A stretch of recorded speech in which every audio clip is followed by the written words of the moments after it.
Infantilidade. A palavra infantil é uma expressão que os seres humanos, em seu modo leviano e impensado de falar, na maioria dos casos empregam erroneamente. Devido ao estorvo da preguiça espiritual, essa expressão não é suficientemente intuída para poder ser compreendida direito. É claro que quem não a houver compreendido em toda a sua extensão jamais poderá empregá-la acertadamente. E, entretanto, é exatamente a infantilidade que oferece uma forte ponte aos seres humanos para a escalada às alturas luminosas, para a possibilidade de amadurecimento de cada espírito humano e para o aperfeiçoamento em prol de uma eterna permanência nesta criação, que é a casa de Deus Pai, que ele pôs à disposição dos seres humanos se aí permanecerem como hóspedes agradáveis. Hóspedes que não danifiquem o recinto, que por graça lhes foi concedido apenas para uso fruto, com mesa sempre fartamente posta.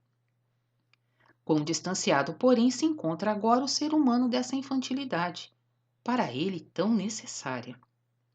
Contudo, sem ela, nada poderá obter para o seu espírito. O espírito tem de possuir infantilidade, pois é e permanece uma criança da criação, mesmo quando adquire total amadurecimento.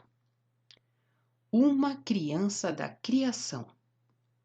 Nisso jaz o sentido profundo, pois tem de se desenvolver de maneira a se tornar uma criança de Deus. Quanto a alcançar isso, só depende do grau de reconhecimento que ele está disposto a adquirir durante sua peregrinação através de todas as matérias. Conjuntamente com essa disposição, tem de mostrar também a ação. Nos planos espirituais, a vontade é também ao mesmo tempo ação. Vontade e ação sempre são acolá uma coisa única. Contudo, isso só é assim nos planos espirituais e não nos planos materiais. Quanto mais espesso e mais pesado for um plano da matéria, tanto mais longe a ação fica da vontade. Que a espessura age dificultando já se percebe no som que tem de passar na movimentação através da matéria, que o retarda conforme a qualidade dessa espessura.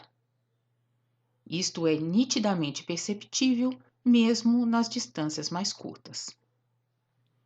Quando uma pessoa corta madeira em pedaços ou prega nas vigas em qualquer construção, pode-se ver bem nitidamente a pancada da sua ferramenta, ao passo que o som só chega após alguns segundos. Isso é tão notório que não há pessoa que não tenha assistido a isso aqui e acolá. Coisa análoga, mas ainda mais difícil, ocorre com o ser humano na Terra com relação à vontade e à ação. A vontade irrompe no espírito e imediatamente se torna ação nele. Todavia, para que a vontade se torne visível na matéria, precisa do corpo de matéria grosseira. Somente no impulso cada corpo age, já alguns segundos depois do irromper da vontade. Com isso fica excluído o trabalho mais demorado de um cérebro anterior, o qual normalmente tem de proporcionar o caminho da vontade até a impressão sobre a atividade do corpo. O caminho real dura um tempo relativamente mais longo.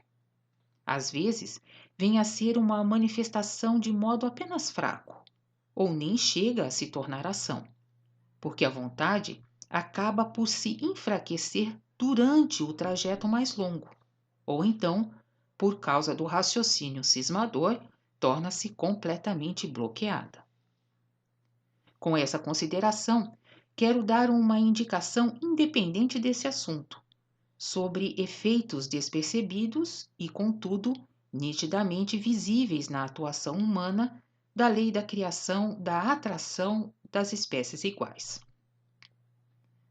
As leis humano-terrestres são elaboradas pelo raciocínio terreno e são também executadas por ele. Por isso, os planos considerados como raciocínio, isto é, atos premeditados, são como tais castigados e julgados mais severamente do que os atos irrefletidos, isto é, não premeditados. A estes últimos é concedido o julgamento mais brando, na maioria dos casos. Isto tem, na realidade, uma conexão, imperceptível aos seres humanos, na igual espécie da atuação do raciocínio sob a pressão da lei da criação, para todos aqueles que se curvam ao raciocínio incondicionalmente. A eles, isso é inteiramente compreensível. Sem saber disso, num ato irrefletido, a maior parte do remate da culpa é com isso transferida para o plano espiritual. Legisladores e juízes nem sequer pressentem isso, pois partem de bases muito diversas, puramente mentais. Todavia, com a reflexão mais profunda e a compreensão das leis atuantes da criação, tudo se encontra sob uma luz bem diversa. Entretanto, também em outros julgamentos e sentenças terrenas, as leis vivas de Deus na criação atuam totalmente autônomas, não influenciáveis pelas leis nem pelos conceitos humano-terrestres. Nenhum ser humano sincero pensará que a culpa verdadeira, não apenas arrotulada pelas criaturas humanas como tal, depois de cumprido o castigo ditado e imposto pelo raciocínio terreno, pudesse estar liquidada também, ao mesmo tempo, perante as leis de Deus. Desde milênios, são praticamente dois mundos distintos, separados pelo modo de pensar e de agir das criaturas humanas, conquanto devessem ser somente um mundo, onde unicamente atuassem as leis de Deus. Mediante um tal castigo terrestre, só pode resultar um resgate enquanto as leis e as penalidades concordarem totalmente com as leis da criação de Deus. Existem, pois, dois tipos de atos irrefletidos. Primeiro, os já descritos, que deveriam chamar-se impulsos propriamente. E, além disso, aqueles que irrompem no cérebro anterior, isto é, não no espírito, e que pertencem ao setor do raciocínio. Eles são irrefletidos e não deveriam ter as mesmas indulgências como as ações de impulso. Todavia, quanto a isso, só poderiam descobrir acertadamente as diferenciações justas aquelas pessoas que conhecessem todas as leis de Deus na criação e estivessem a par de seus efeitos. Isto deve ficar reservado a um tempo vindouro, no qual não haja mais ações arbitrárias entre os seres humanos, porque estes terão um amadurecimento espiritual que, em todos os seus atos e pensamentos, somente os deixará vibrar em harmonia com as leis de Deus. Esta digressão tem o fim apenas de estimular a reflexão, não pertence propriamente ao tema específico desta dissertação. Basta que fique bem acentuado aqui que vontade e ação são uma coisa única nos planos espirituais, mas que se separam nos planos materiais devido à espécie da matéria. Por isso, Jesus já disse outrora aos seres humanos: o espírito é bem intencionado, mas a carne é fraca. A carne, aqui, significando a matéria grosseira do corpo, não transforma em ação tudo aquilo que no espírito já era vontade e ação. Contudo, poderia o espírito, mesmo aqui na terra, com sua roupa de matéria grosseira, forçar a sua vontade a sempre se tornar ação na matéria grosseira, se não fosse demasiado indolente para isso. E nem pode responsabilizar o corpo por essa indolência, porque o corpo foi dado a cada espírito apenas como instrumento, que ele deve aprender a dominar para dele utilizar-se com acerto. O espírito é, portanto, uma criança da criação e tem de permanecer nela sempre infantil, se quiser cumprir a finalidade para a qual se encontra na criação. A presunção do raciocínio deixou-o afastar-se da infantilidade, porque não soube compreendê-la como realmente é. Por isso, perdeu ele o apoio na criação, que agora tem de expulsá-lo como estranho, perturbador e nocivo, para ela própria poder permanecer sadia. E assim acontece que os seres humanos cavam sua própria sepultura, por causa do seu modo errôneo de pensar e de agir. Como é estranho que cada ser humano que deseja que a festa de Natal atue de maneira certa sobre ele, tem de procurar primeiro se transportar para a infância. Isto é, pois, um sinal suficientemente nítido de que ele nem é capaz de vivenciar como adulto a festa de Natal com a intuição. É a prova bem nítida de que perdeu alguma coisa que possuía quando criança. Porque isso não dá o que pensar aos seres humanos. Trata-se novamente de indolência espiritual, que os impede de se ocuparem seriamente com as coisas. Isto é para crianças, pensam eles, e os adultos não têm absolutamente tempo para isso. Eles têm de meditar em coisas mais sérias. Coisas mais sérias. Com essas coisas mais sérias, referem-se somente à caça às coisas da terra, isto é, trabalho do raciocínio. O raciocínio rechaça depressa e para longe as recordações, a fim de não perder a primazia quando uma vez é dado lugar à intuição. Em todos esses fatos, aparentemente tão pequenos, reconhecer-se-iam as maiores coisas se o raciocínio somente desse tempo para isso. Mas ele tem o predomínio e luta por isso com toda a astúcia e malícia. Isto é, não ele propriamente, mas na realidade luta aquilo que se utiliza dele como instrumento e que se esconde atrás dele, as trevas. Não querem deixar encontrar a luz nas recordações.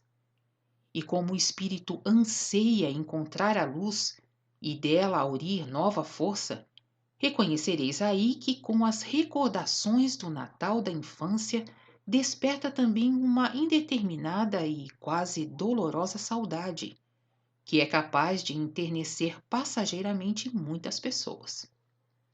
Esse enternecimento poderia tornar-se o melhor terreno para o despertar, se fosse utilizado logo e também com toda a força. Mas, infelizmente, os adultos alcançam isso somente em devaneios, com o que desperdiçam e perdem a força que surge. E nesses devaneios se passa também a oportunidade, sem poder trazer proveito ou sem ter sido utilizada. Mesmo quando algumas pessoas deixam cair algumas lágrimas com isso, envergonham-se delas, procuram escondê-las, recompõem-se com um impulso físico no qual muito frequentemente se torna reconhecível uma inconsciente teimosia. Quanto poderiam os seres humanos aprender com tudo isso? Não é em vão que nas recordações da infância se insere uma leve melancolia. Trata-se do sentimento inconsciente de ter perdido alguma coisa que deixou um vazio, a incapacidade de intuir ainda infantilmente.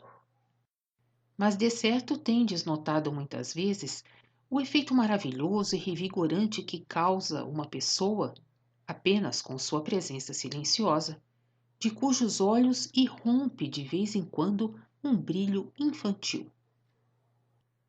O adulto não deve esquecer que o infantil não é pueril. Ignorais, porém, porque o infantil pode atuar assim, o que ele é na realidade. e porque Jesus disse: tornai-vos como as crianças. Para descobrir o que é infantil, deveis primeiramente ficar cientes de que o infantil absolutamente não está ligado à criança em si.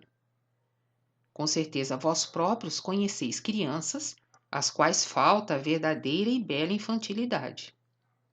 Existem, portanto, crianças sem infantilidade. Uma criança maldosa nunca se comportará infantilmente, tampouco uma criança mal educada. Na realidade, não educada. Disso resulta claramente que infantilidade e criança são duas coisas independentes. Aquilo que na Terra se chama infantil é um ramo da atuação da pureza. Pureza no sentido mais elevado, e não apenas no sentido humano terrenal. O ser humano que vive na irradiação da pureza divina, que concede lugar para a irradiação da pureza dentro de si, adquiriu com isso também o infantil, seja ainda na idade da infância ou já como adulto.